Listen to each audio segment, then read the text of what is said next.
नमस्कार, मेरा नाम है सुमित सिंह मेहता। हाजिर हूं आपके सामने क्लास 12 फिजिक्स से रिलेटेड एक और नया लेक्चर लेके। आज का हमारा है लेक्चर नंबर 11 और आज के इस लेक्चर का हमारा टॉपिक क्या रहने वाला है। हमारा टॉपिक है electric field due to electric dipole in equatorial direction. जैसे कि आप सब लोग जानते हैं, पिछले लेक्चर में हमने डिस्कस किया था कि electric field due to electric dipole in axial direction. आज हम क्या पढ़ेंगे, इक्वेटोरियल डायरेक्शन। क्या होती है इक्वेटोरियल डायरेक्शन, हमने पहले भी डिस्कस कर रखा है, लेकिन एक बार हम इस लेक्चर में दोबारा से डिस्कस कर लेते हैं। जैसे कि आप सब लोग जानते हैं, ये क्या है, हमारा एक डाइपोल है। अगर मैं यहाँ पर दो इक्वल एंड अपोजिट चार्ज का एक पेयर बनाऊं, इस पेयर को हम क्या बोलते हैं, इलेक्ट्रिक डाइपोल बोलते हैं। इसकी डिस्टेंस यहाँ से यहाँ तक कितनी ली थी हमने, 2L ली थी। इसे हम क्या बोलते हैं, सेंटर ऑफ डाइपोल बोलते हैं। और जो डाइपोल मूवमेंट की डायरेक्शन होती है वो कहाँ की ओर होती है, नेगेटिव से पॉजिटिव की ओर होती है। And dipole moment P equal to क्या होता है हमारे पास, Q इंटू 2L के बराबर होता है। और इस एक्सेस को हम क्या बोल देते हैं, एक्सेस ऑफ डाइपोल बोल देते हैं। This axis is known as axis of dipole. अगर मैं एक्सेस ऑफ डाइपोल के नॉर्मल कोई भी एक एक्सेस खींचता हूं, ये मैंने क्या कर दी, एक एक्सेस खींच दी या एक लाइन खींच दी जो क्या है, एक्सेस ऑफ डाइपोल के नॉर्मल है। और इसी डायरेक्शन को मैं क्या बोल दूंगा, इक्वेटोरियल डायरेक्शन बोल दूंगा। तो दिस डायरेक्शन, ये ऐसे भी हो सकती है, ऐसे भी हो सकती है, ऐसे पीछे की ओर भी हो सकती है। तो इस डायरेक्शन को मैं क्या बोल दूंगा, इक्वेटोरियल डायरेक्शन।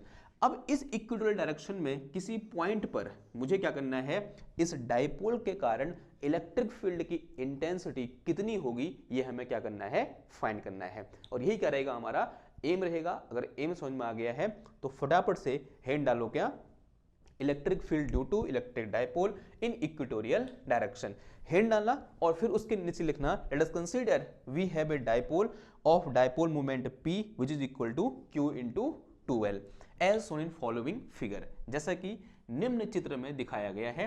तो मैं यहाँ पर चित्र बना रहा हूँ, थोड़ा सा जहां पर ये बना रहे हो ऊपर जगह छोड़ना, क्योंकि ऊपर क्या बनेगी, चीजें बनेगी, ठीक है। तो इस तरह से मान लिया मेरे पास यहाँ पर क्या है, एक डाइपोल है इस तरह से। और इस डाइपोल में हम सब जानते हैं दो चार्ज होते हैं, एक पॉजिटिव और उतना ही एक नेगेटिव। इस पॉइंट को हम क्या बोलते हैं, सेंटर ऑफ डाइपोल बोलते हैं। लेट अस से this centre of dipole is O। Centre of dipole से इसकी डिस्टेंस हमने कितनी ली थी, L ली थी। और यहां से ये डिस्टेंस कितनी होगी मेरे पास, L होगी। हमें क्या करना है, इस डाइपोल के इक्वेटोरियल डायरेक्शन में, मैं यहाँ पर थोड़ा सा स्केल का यूज कर रहा हूँ, क्योंकि यहाँ पर थोड़ा बहुत जो हमारा डायग्राम है वो कैसा बनता है ये बहुत मैटर करता है, ठीक है। तो डायग्राम ने सटीक बनना क्या है यहाँ पर बहुत जरूरी है।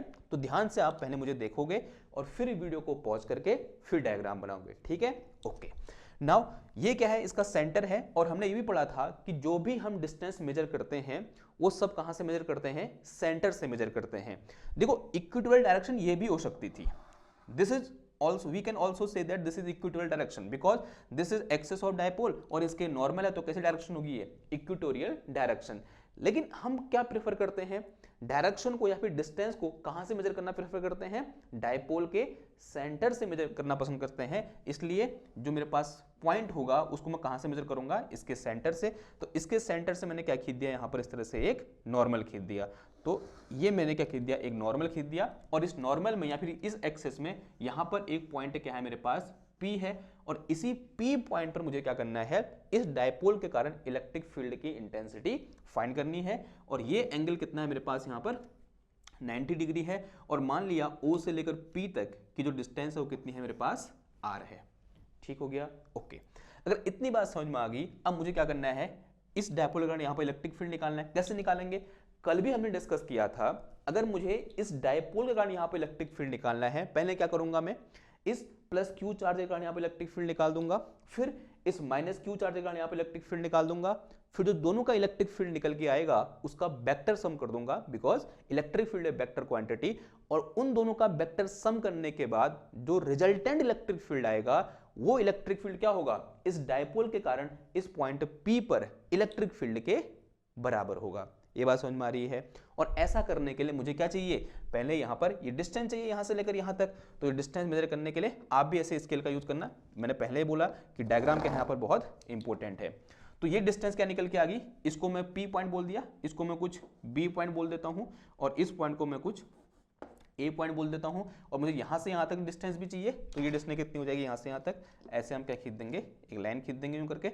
और डायग्राम ध्यान से बनाना, मैं बार बार बोल रहा हूँ क्योंकि इंपॉर्टेंट है, ठीक है। ओके, नाउ अब जरा एक बात समझो, अगर मैं ये डिस्टेंस निकालना चाहूँ यहाँ से लेकर यहाँ तक, आप निकाल सकते हो। देखो ये एक राइट एंगल ट्रायंगल बना POB, और ये भी एक राइट एंगल ट्रायंगल है POA।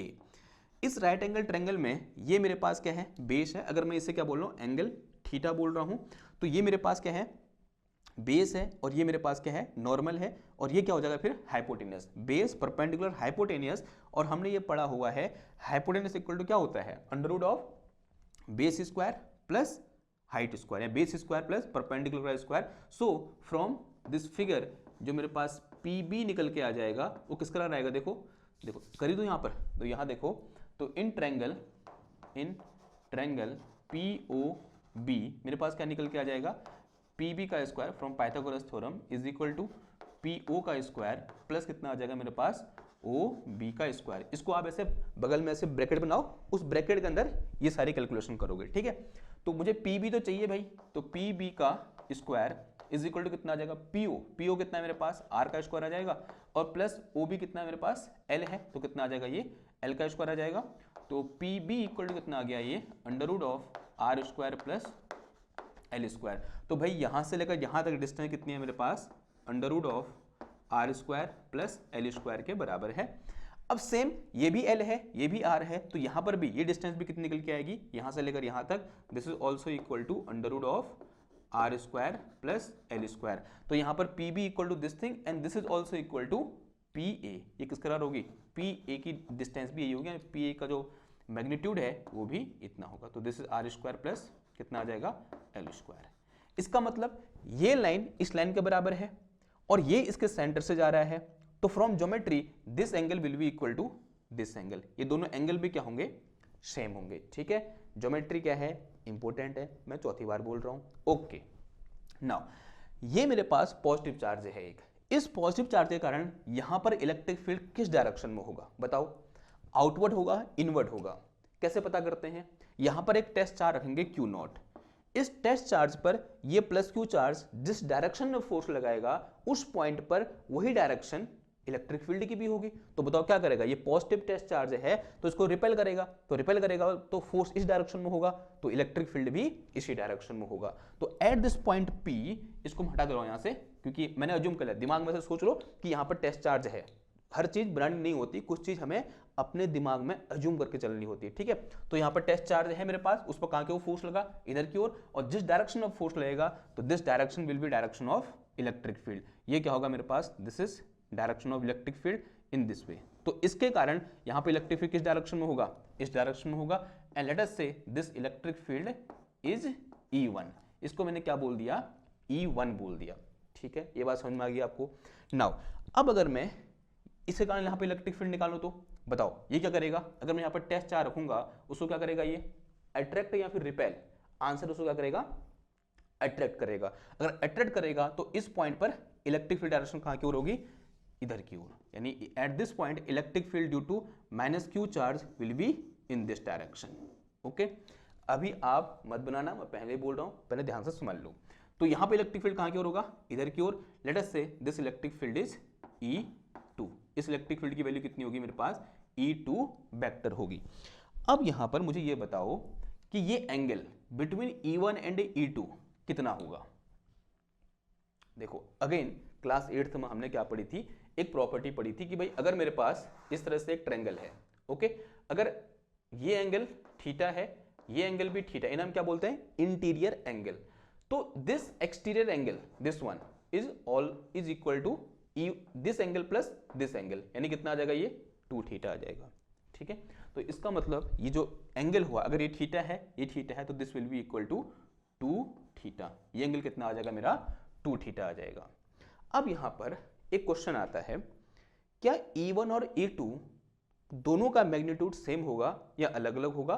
तो आंसर है, एक बार कर लेते हैं, पता चल जाएगा। तो सबसे पहले क्या निकाल दो भाई, E1 निकाल दो। Now electric field due two plus Q charge, hidden डालो, क्या ऐसे, मतलब हिडन नहीं डालिए, ऐसे लाइन लिखो, इलेक्ट्रिक फील्ड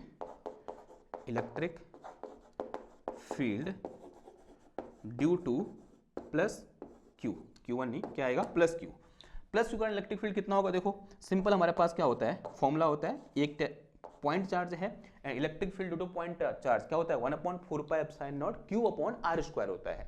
तो लिखो फिर यहाँ पर कितना आ जाएगा, देखो 1/4πε0 Q की जगह ये Q आ जाएगा अपॉन r²। r² करने का मतलब डिस्टेंस का स्क्वायर, ध्यान देना ये r² मत कर देना, ये डिस्टेंस कितनी है, इतनी है यहां से लेकर यहां तक, तो कितना आएगा r², यानी इस पूरी चीज का स्क्वायर, यानी bp का स्क्वायर, यहां बोलते हैं pb का स्क्वायर, और pb की वैल्यू कितनी है √r² + l² है, तो इसका क्या आएगा होल स्क्वायर। तो कितना आ जाएगा ये, this will be equal to √r² + l² का होल स्क्वायर। ओके, ये बात समझ में आई। अब देखो मैंने यहां वेक्टर लगा रखा है, तो यहां मुझे डायरेक्शन लिखनी पड़ेगी। बताओ तो ये इलेक्ट्रिक फील्ड किस डायरेक्शन में है, इस डायरेक्शन में है, तो या तो लिख नहीं सकता मैं यहां से इस डायरेक्शन में, तो बताओ कैसे लिखूंगा, या तो मैं क्या करूं इस डायरेक्शन में एक यूनिट वेक्टर डिफाइन कर दूं, या फिर एक हमारे पास क्या होता है इससे भी सस्ता उपाय होता है, मैं क्या बोल दूं B2P बोल दूं, तो क्या हो जाएगी डायरेक्शन इसकी B2P। ओके, बड़ा सिंपल है, डायरेक्शन कहां से कहां की ओर होगी, B से P की ओर, और साफ साफ डायग्राम में दिख रहा है कि भाई E1 की डायरेक्शन कहां से कहां की ओर है, B से P की ओर है। क्लियर है इतनी बात? ओके, अगर इतनी बात क्लियर है, थोड़ा सा मैं सॉल्व कर सकता हूं, ये स्क्वायर को सॉल्व करूंगा तो रूट हट जाएगा, तो यहां से मेरे पास क्या निकल के आया, E1 vector is equal to 1/4πε0, this is Q upon कितना आ गया ये r² + l², रूट हट जाएगा, और यहाँ कितना आ जाएगा मेरे पास डायरेक्शन B से P की ओर आ जाएगी। सेड सम इक्वेशन नंबर 1, इसे क्या बोल दो, इक्वेशन नंबर 1 बोल दो। अब ऐसे क्या कर दोगे, electric field due to -q charge निकाल दो, तो इलेक्ट्रिक फील्ड ड्यू टू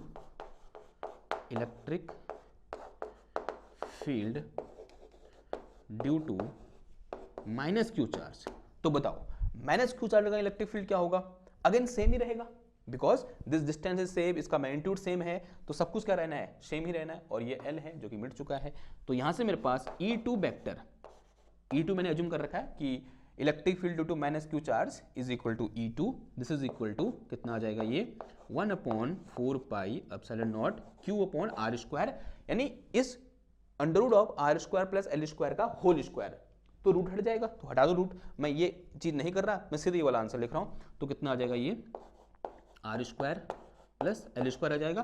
देखो रूट आएगा और रूट के ऊपर स्क्वायर आएगा, स्क्वायर से रूट हट जाएगा, तो कितना बचेगा r² + l²। मुझे नहीं लगता कि यहाँ पर मुझे जैसे यहाँ पर 2 स्टेप यूज किए, यहाँ भी 2 स्टेप यूज करने की जरूरत है।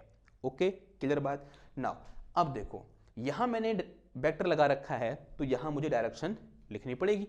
बताओ डायरेक्शन, देखो मैंने अभी बोला था डायरेक्शन लिखने के 2 तरीके हो सकते हैं, या तो मैं क्या करूं इस डायरेक्शन में, E2 किस डायरेक्शन में है, इस डायरेक्शन में है, या तो मैं इस डायरेक्शन में एक यूनिट वेक्टर डिफाइन कर दूं, पहला तरीका तो ये है। दूसरा तरीका जो थोड़ा सा सस्ता है वो ये है, मैं सीधे क्या लिख दूं P2A लिख दूं, क्या आ जाएगा डायरेक्शन, यहाँ पर क्या लिख दूंगा मैं P से कहाँ की ओर, A की ओर। Now said is some equation number 1। अब एक बार इक्वेशन 1 और इक्वेशन 2 को गौर से देखो, और E1 और E2 के मैग्नीट्यूड के बारे में और इन दोनों की डायरेक्शन के बारे में कमेंट करो। पहली बात, दोनों की डायरेक्शन अलग अलग है, ये B से P की ओर है और ये P से A की ओर है, it mean E1 and E2 have different direction, जो कि मुझे यहां से भी दिख रहा था, ये मुझे पहले से क्लियर था, लेकिन मैग्नीट्यूड के बारे में मुझे थोड़ा सा शंका थी कि वह मैग्नीट्यूड सेम होगा या अलग अलग होगा। एक बार गौर से देखो, ये मेरे पास कितना है 1/4πε0 Q/r² + l², this is magnitude of इतना, डायरेक्शन को हटा दो क्या बचेगा, मैग्नीट्यूड बचेगा, this is magnitude of E1। अब इधर आओ, मैग्नीट्यूड ऑफ E2 देखो भाई, ये भी कितना है 1/4πε0 Q/r² + l², it mean E1 and E2 have same magnitude. तो यहां से एक इंपॉर्टेंट चीज क्या पता चली कि E1 का magnitude is equal to E2 का मैग्नीट्यूड। अब डायग्राम में आ जाओ भाई, अब डायग्राम में आओ। हम सब जानते हैं अगर मुझे किसी भी वेक्टर को दिखाना है तो ऐसे दिखाता हूं, और ये जो लेंथ है किसको दिखाती है, उस वेक्टर के मैग्नीट्यूड को दिखाती है। इसका मतलब यहां पर ये जो वेक्टर है वो इस वेक्टर के बराबर होगा, ये बात समझ में आ रही ना, यानी ये जो लेंथ है यहां से यहां तक वो इस लेंथ के बराबर होगा। और जब ये बना रहे होगे आप, तो इस बात का ध्यान रखना, स्केल से नाप लेना कि भाई ये लेंथ इस लेंथ के बराबर है या नहीं है। ओके, ये बात समझ में आ गई आपको। अगर ये दोनों बराबर हैं, अब हम क्या करेंगे, आगे को प्रोसीड करेंगे। अब मुझे क्या करना है, यहां पर इन दो वेक्टर को ऐड करना है। वही तो मैंने बोला था कि अगर मुझे यहां पर नेट इलेक्ट्रिक फील्ड निकालना है ड्यू टू दिस डाइपोल, तो मैं क्या करूंगा, पहले E1 निकालूंगा, फिर E2 निकालूंगा, फिर दोनों का वेक्टर सम कर दूंगा। और वेक्टर सम करने के लिए किसका यूज करेंगे हम, पैरेललोग्राम मेथड का यूज करेंगे। तो मैं क्या बनाऊंगा, अब यहां पर एक पैरेललोग्राम बनाऊंगा। तो बना दो पैरेललोग्राम। तो सबसे पहले इसके पैरेलल एक लाइन खींच दो यहां पर यूं करके। ओके, तो ऐसे मैंने एक इसके पैरेलल लाइन खींच दी, और फिर उसके बाद इसके पैरेलल ऐसे लाइन खींच देंगे, इसके पैरेलल। तो क्या आ गई है, एक लाइन ऐसे आ जाएगी यहां से। ओके, फिर क्या कर देंगे, यहां से ये डायगोनल मिला देंगे। मिला दिया, ये आ गया भाई, ये मेरे पास क्या आ गया, E आ गया। This is my resultant electric field. यहां पे पूछते हैं electric field due to dipole, जो कि इस डायरेक्शन में होगा। और ध्यान रहे, ये जो मेरे पास नेट E आ रखा है ना, ये इस डाइपोल मोमेंट P के पैरेलल होना चाहिए, या फिर इसकी एक्सेस के पैरेलल होना चाहिए। ठीक है, तो ये मैं कह रहा हूं डायग्राम इंपॉर्टेंट है। अगर ये पैरेलल नहीं आया है तो एग्जामिनर नंबर काट सकता है। ओके, और पैरेलल क्यों आया, बिकॉज बोथ है सेम मैग्नीट्यूड। क्लियर बात। ओके, नाउ अब यहां पर थोड़ा सा आगे बढ़ते हैं। करो फिर, ऐड करो दोनों को। नाउ मतलब आगे लिखेंगे, now net electric field at point P due to dipole कितना आ जाएगा बताओ, E vector will be equal to E1 vector और प्लस कितना आ जाएगा, E2 वेक्टर। इसका मैग्नीट्यूड निकालने के पहले तो कितना आ जाएगा, ये E वेक्टर का magnitude will be equal to magnitude of E1 plus कितना आ जाएगा, E2 आ जाएगा। ठीक है, अब इसका मैग्नीट्यूड निकालने का बड़ा आसान सा तरीका है, किसका यूज करेंगे, पैरेललोग्राम लॉ का। तो क्या होता है, according to parallelogram law this will be equal to E1 का स्क्वायर प्लस E2 का square plus twice of E1 E2 angle between E1 and E2 जो कितना है मेरे पास 2 थीटा है, तो कितना आ जाएगा यहाँ पर cos 2 थीटा आ जाएगा। ओके, क्लियर बात, ठीक हो गया, ये E2 होगा। नाउ एक चीज देखो, यहां से हमको पता चल रहा है साफ साफ कि E1 इक्वल टू E2, तो जहां E2 है वहां भी हम E1 रख सकते हैं।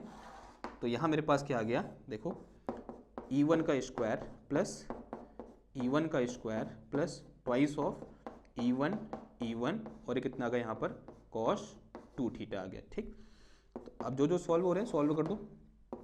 ये कितना हो गया मेरे पास, ट्वाइस ऑफ E1 हो गया, ये twice of E1 square plus ये भी कितना आ गया यहाँ पर ट्वाइस ऑफ E1 स्क्वायर और ये कितना आ गया यहाँ पर cos 2 थीटा आ गया। And this is equal to under root of, देखो यहाँ से E1 square 2E1 square common है, लेकिन अभी हम उसके अंदर ही है। ठीक है, अंदर कितना बच जाएगा 1 प्लस cos 2 थीटा बच जाएगा। क्लियर बात। देखो E1 स्क्वायर बाहर आ जाएगा, मतलब इस रूट से बाहर आ जाएगा, और जब बाहर आएगा तो उसके ऊपर रूट भी बैठ के आएगा, तो ये स्क्वायर कैंसिल हो जाएगा। तो कितना बचा है मेरे पास, E1 बचा, और अंदर बच गया मेरे पास कितना, twice of 1 plus cos 2 theta. Okay, अब यहाँ पर आपको अगर बायो वाले हैं तो कुछ चीज़ें याद करनी पड़ेंगी, वैसे इतना तो आना ही चाहिए। अगर मैथ्स वाला तो आपके लिए ये बाएं हाथ का खेल होने वाला है कि 1 plus cos 2 theta equal to कितना होता है, cos square 2 cos square theta होता है। कैसे आया समझ लेते हैं एक बार। ओके, देखो हमने एक चीज़ पढ़ी है क्लास 10th में, sine square theta plus cos square theta is equal to 1 होता है। अब अगर मैं यहाँ से क्या निकालूं, साइन स्क्वायर थीटा निकालूं, तो this will be equal to 1 minus का cos स्क्वायर थीटा हो जाएगा।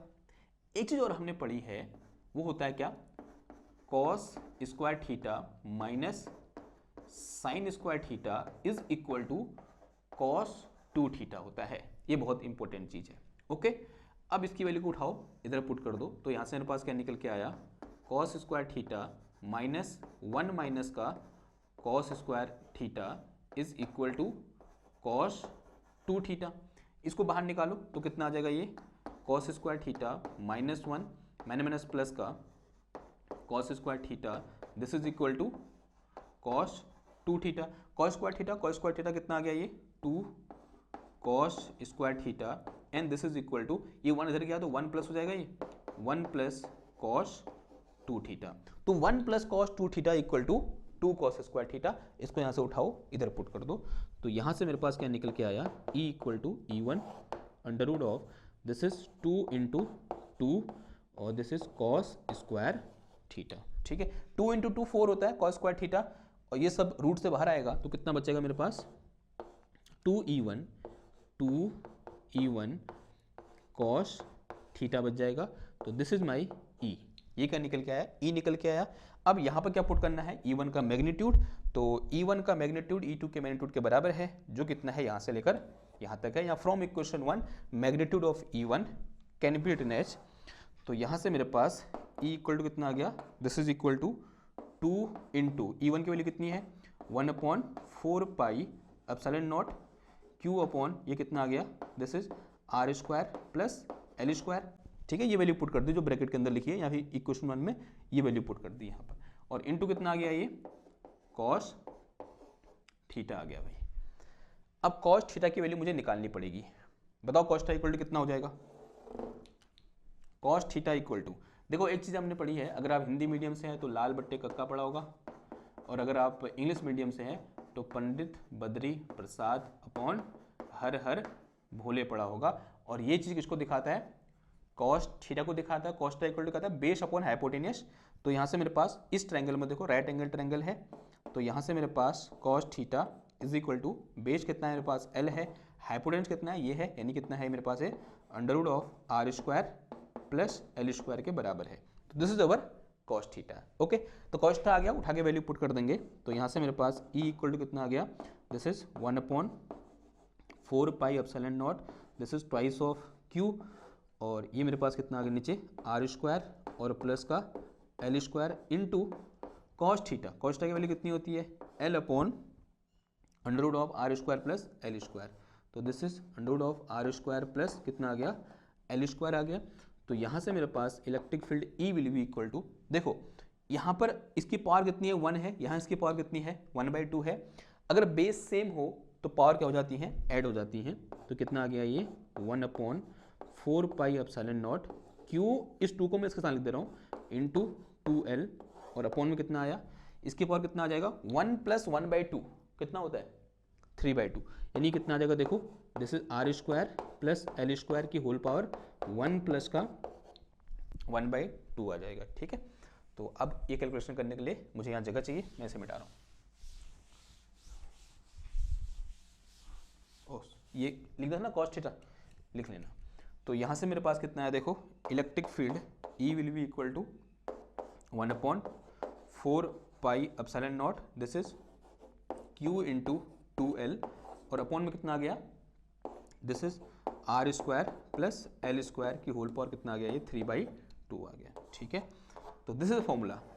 अब इसको मॉडिफाई कर सकते हो आप, मैंने लेक्चर के इनिशियल में डिस्कस किया था कि P इक्वल टू कितना होता है मेरे पास, Q इंटू 12 होता है, जहाँ पर P क्या है मेरे पास, इलेक्ट्रिक डायपोल मोमेंट है भाई। तो यहाँ क्या पुट कर देंगे, Q इंटू 12 की जगह P उठा के रख दो, तो E इक्वल टू कितना आ गया यहाँ से 1/4 pi epsilon naught, this is P, और डिवाइड में कितना आ गया ये R square plus L square, इसकी होल पावर 3/2।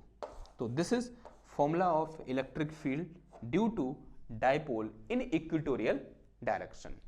ओके, नाउ कल हम डिस्कस किया था इन जनरल हमारे पास डायपोल जो होते हैं, जैसे HCl एक डायपोल है, यहाँ पर H पॉजिटिव और Cl नेगेटिव, मेरे पास 2 आयन है, और ये डिस्टेंस क्या होती है 2L के बराबर होती है, और this 2L is approximately 1.36 angstrom. ये बहुत छोटा नंबर है या बहुत बड़ा नंबर है, this is very very small number है, ये क्या है एक बहुत ही छोटा नंबर है। इसका मतलब क्या हुआ कि in general what we have this R is very very large in compare to L, जो R होता है वो L से बहुत बड़ा होता है। और हमने कल ये भी डिस्कस किया था कि अगर मैं दोनों स्क्वायर कर दूं, आर स्क्वायर लिख दूं, यहाँ एल स्क्वायर कर दूं, तो ये आर बढ़ेगा स्क्वायर करने पर, लेकिन एल और कम हो जाएगा स्क्वायर करने पर। इसका मतलब क्या हुआ, this R square is greater than L square. इसका मतलब एल स्क्वायर बहुत छोटा सा है और आर स्क्वायर बहुत बड़ा सा है। कल मैंने एग्जाम्पल भी दिया था कि अगर आपके पास 1 करोड़ रुपया है, उनमें से आपने मुझे 1 रुपये दे दिया, तो क्या आपकी आय में, या बोलते हैं क्या आपकी जो वेल्थ है, जो आपकी कमाई है, उसमें कुछ फर्क पड़ेगा? आपको लगेगा कि मैं बहुत दुख होगा? आपको कोई दुख नहीं होगा। ठीक है, सेम उसी तरीके से मान लिया आपके पास एक बहुत बड़ा रेत का ढेर है, उस रेत के ढेर में से आप एक रेत उठा लेते हो, सिर्फ एक रेत का मतलब छोटा सा कंकड़ उठा लेते हो, तो क्या जिसके वहां पर से आप रेत उठा रहे हो वो मिस्त्री आपसे बोलेगा क्यों उठाया तूने, मैं कैसे घर बनाऊंगा? ऐसा बोलेगा? बिल्कुल नहीं बोलेगा, उसको फर्क भी नहीं पड़ेगा। ऐसा होता है नहीं होता है? ऐसा होता है। तो ये जो मेरे पास एल स्क्वायर है, रेत का एक छोटा सा दाना है, और ये जो मेरे पास आर स्क्वायर है, ये क्या है, पूरा ढेर है। तो अगर मैं इसमें कुछ ऐड भी कर दूं, एल स्क्वायर ऐड भी कर दूं, या एल स्क्वायर इसके निकाल भी दूं, इसको कोई फर्क पड़ने वाला नहीं है। तो यहां मेरे पास जो R square plus L square, यहां पर मैं ऐड कर रहा हूं, मैंने कुछ ऐड कर दिया, मैंने एक दाना और डाल दिया उसमें रेत का, कुछ फर्क पड़ेगा? कोई फर्क नहीं पड़ेगा। तो this is approximately equal to R square, ये अप्रोक्सीमेटली आर स्क्वायर के बराबर ही होगा। ठीक है, तो अब ये है, तो यहाँ उठा कर रख दो फिर ये वैल्यू, यहाँ पर जहाँ पर R square plus L square है उसकी जगह सिंपल आर स्क्वायर रख दो। तो यहाँ से मेरे पास ई इक्वल टू क्या निकल के आया, 1/4 pi epsilon naught P upon this is R square into, और यहाँ कितना आया 3/2, इससे ये कैंसिल, तो ई इक्वल टू कितना आ गया 1/4 pi epsilon naught P upon are की पावर 3। ओके, तो this is magnitude of electric field due to electric dipole and electric field due to electric dipole in equatorial direction, and from here we can clearly see that कि this E is inversely proportional to R की power 3। किस पर depend कर रहा है? R की power 3 के inversely proportional है। ओके, नाउ अब हम सब जानते हैं इट इज वेक्टर क्वांटिटी, तो हिंट डालो क्या, इन वेक्टर फॉर्म। कैसे लिखोगे इन वेक्टर फॉर्म? कल भी हमने लिखा था, आज भी हम क्या करेंगे, लिखेंगे, लेकिन आज हम थोड़ा बहुत जो डायग्राम मैंने पहले बनाया था, जिसको बनाते समय हमने बहुत ज़्यादा ध्यान रखा था, उस डायग्राम की हेल्प लेंगे। तो यहाँ पर देखो, electric field in vector form, in vector form, in vector form क्या आ जाएगा? देखो, e vector is equal to कितना आ जाएगा, 1/4 पाई एप्सिलॉन नॉट, ये फॉर्मूला है मेरे पास, this is p upon are की पावर 3 है। यहाँ वेक्टर लगा रखा है, तो ये भी वेक्टर क्वांटिटी होती है, तो यहाँ भी क्या लगाना पड़ेगा, वेक्टर लगाना पड़ेगा। लेकिन अगर मैं खाली ऐसे छोड़ देता हूं तो क्या दिखा रहा है? ये दिखा रहा है कि electric field is in the direction of electric dipole movement, which is not the case, जो कि नहीं है। यहाँ पर इलेक्ट्रिक डायपोल मूवमेंट कहां से कहां की ओर होता है, नेगेटिव टू पॉजिटिव, और इलेक्ट्रिक फील्ड कहां से कहां की ओर है मेरा, ऐसे है। अगर मैं इस पॉइंट को कुछ बोल दूं, माना ये P है पॉइंट, इसको मैं Q बोल दूं, इसको मैं R बोल दूं, इसको मैं S बोल दूं, तो इलेक्ट्रिक फील्ड कहाँ की ओर है, R से S की ओर है या नहीं है? आंसर है हाँ जी है। और दूसरा मैंने ये भी बोला था कि ये RS जो वेक्टर है वो AB के पैरेलल है। इसका मतलब अगर P ऐसे है तो E ऐसे है, दोनों के बीच एंगल कितने का है, 180 डिग्री का, यानी both are anti parallel to each other. और जब भी कोई दो वेक्टर एंटी पैरेलल होते हैं तो यहां पर हम क्या साइन लगाते हैं, नेगेटिव साइन। ठीक है, and this negative sign is representing this electric field is in opposite direction of electric dipole moment, and for this C diagram. किसको देखो, ये कमेंट कहां से किया हमने, डायग्राम से किया, सी डायग्राम, डायग्राम को देख लो भाई।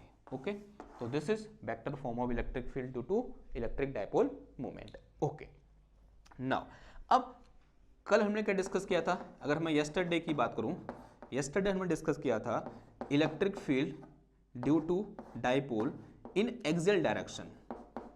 इन एक्सियल डायरेक्शन फॉर्मूला क्या आया था, 1/4 pi epsilon naught, this is twice of P vector upon are की पावर 3, ये फॉर्मूला आया था इन वेक्टर फॉर्म। ये कल डिस्कस किया था, और ये कहाँ आया मेरे पास, आज आया, जो कि किस डायरेक्शन में है, इक्वेटोरियल डायरेक्शन में, और ये कहाँ है, एक्सियल डायरेक्शन में है।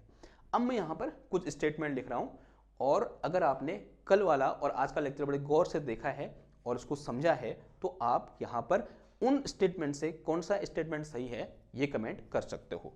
पहला स्टेटमेंट, जो स्टेटमेंट है वो है इस ई की dependency, electric field due to, पहले ऐसे लिखेंगे हम, electric field due to dipole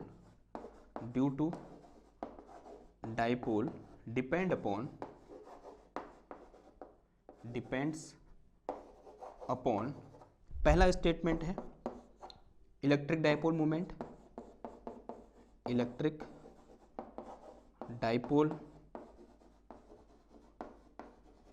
moment and this is P। दूसरा स्टेटमेंट है distance between the point and distance between point, यानी कौन सा पॉइंट, जहां पर हमें इलेक्ट्रिक फील्ड निकालना है sorry, point and centre of dipole, ये दूसरा पॉइंट हमारे पास। और तीसरा पॉइंट है angle between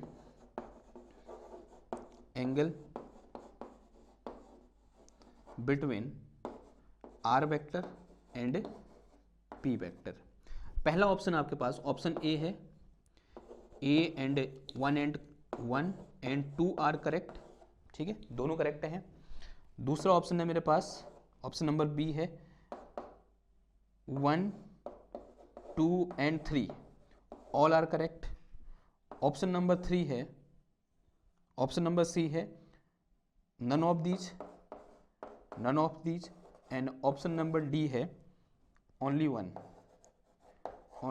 first is correct. बताओ ए बी सी डी में से कौन सा ऑप्शन सही है। पहला ऑप्शन बोल रहा है कि दोनों statement 1 and 2 both are correct. Statement B क्या बोल रहा है, first second third all 3 are correct. Option C बोल रहा है इनमें से कोई भी करेक्ट नहीं है। ऑप्शन डी बोल रहा है ओनली पहला वाला करेक्ट है। बताओ कौन सा टिक करोगे, देख लेते हैं एक बार, ठीक है। आई होप आपने अपना जवाब दे दिया होगा, कमेंट में जवाब दे दो देखो यहाँ पर पहली चीज देखो क्या बोल रहा है, पहला स्टेटमेंट इलेक्ट्रिक डाइपोल मोमेंट पे डिपेंड कर रहा है। देखो भाई साफ कर रहा है, इलेक्ट्रिक डाइपोल मोमेंट कर रहा है। दूसरा distance between the point and centre of dipole, करता है भाई। ये सेंटर ऑफ डाइपोल है, ये वो पॉइंट है जहां मुझे इलेक्ट्रिक फील्ड निकालना था, यानी ये डिस्टेंस कितनी है, आर है, आर पे डिपेंड कर रहा है। हाँ जी कर रहा है, यहाँ भी कर रहा है, यहाँ भी कर रहा है। थर्ड वाले मेरे को थोड़ा बहुत झोल लग रहा है भाई, angle between R and P, R और पी के बीच का एंगल कर रहा है नहीं कर रहा है डिपेंड। देखो इसे समझने के लिए आपको थोड़ा समझना पड़ेगा दोनों चीजों को साथ लेकर चलनी पड़ेगी। वैसे आंसर दे दिया होगा आपने, लेकिन फिलहाल समझो। ये मेरे पास एक डायपोल है -q + q, ये p की डायरेक्शन है, p इस डायरेक्शन में है, ओके। ये डायरेक्शन कौन सी होती है, इक्वेटोरियल, और r यहीं से मेजर होता है, तो this is my r vector, यहाँ से यहाँ तक। पहली बात तो ये हुई, एक किस डायरेक्शन में हुआ, एक्सियल डायरेक्शन में। दूसरा अगर मुझे इक्वेटोरियल की बात करता हूँ तो ये -q है, ये +q है, ये इसका सेंटर है, और ये डायपोल मोमेंट इस डायरेक्शन में है p और ये मेरे पास r वेक्टर है इन दिस केस। यहाँ पर एंगल थीटा इक्वल टू कितना है, 90 डिग्री, और यहाँ पर एंगल थीटा इक्वल टू कितना है, 0 डिग्री। क्या दोनों केस में डायपोल मोमेंट सेम निकल के आया है, नहीं निकल के आया है। देखो यहाँ कितना है, 1 है, खाली मैग्नीट्यूड की बात कर रहा हूँ, ठीक है। यहाँ कितना है, 1 है, यहाँ 2 आ गया है, बराबर आया, नहीं आया, बराबर नहीं आया। इसका मतलब it also depend upon direction. किस पर डिपेंड करता है ये, डायरेक्शन, या बोल सकते हैं एंगल पे डिपेंड करता है कि आर पी के साथ कितना एंगल बना रहा है। अगर 0 बनाएगा तो आंसर ये हो जाएगा, अगर 90 बनाएगा तो आंसर ये हो जाएगा। अब आपके लिए क्वेश्चन है, अगर ये ना 0 बना रहा हो ना 90 बना रहा हो, कोई एक थीटा एंगल हो, ये Q है, ये -q + q, ये यहाँ वो पॉइंट हो, ना तो ये इक्वेटोरियल में है ना ये एक्सियल में है। अब बताओ तो यहाँ पर कैसे निकालेंगे, यही हमारा क्या रहेगा, नेक्स्ट लेक्चर रहेगा कि electric field due to electric dipole at any point, ठीक है, किसी भी पॉइंट पर। हम ये नहीं बोलेंगे कि at any point on axis, हम ये भी नहीं बोलेंगे कि at any point in equatorial line, हम ये बोलेंगे किसी भी पॉइंट पर, यानी इन जनरल बात करेंगे। तब वहां पर हम इलेक्ट्रिक फील्ड किस तरह से फाइंड करेंगे, ये हमारा क्या रहेगा, नेक्स्ट एम रहेगा। ठीक होगी बात। तो ये क्या था, आज का हमारा लेक्चर था। फिर उसके बाद क्या करेंगे, हम इससे रिलेटेड बेहतरीन न्यूमेरिकल करेंगे। फिर आप क्या हो जाओगे, इलेक्ट्रिक डायपोल मोमेंट, यानी 5 नंबर तो पक्के हो गए आपके। ठीक, आता है यहाँ से क्वेश्चन, इंपॉर्टेंट क्वेश्चन आता है, तो पढ़ना है। ठीक, तो आज के लिए बस इतना ही। आई होप आपको ये लेक्चर समझ में आया होगा। अगर समझ में आया तो उसको लाइक करो, शेयर करो, सब्सक्राइब करो। मैं मिलता हूँ आपसे नेक्स्ट क्लास में एक और नए टॉपिक के साथ। तो बोले थैंक यू, धन्यवाद, बाय बाय।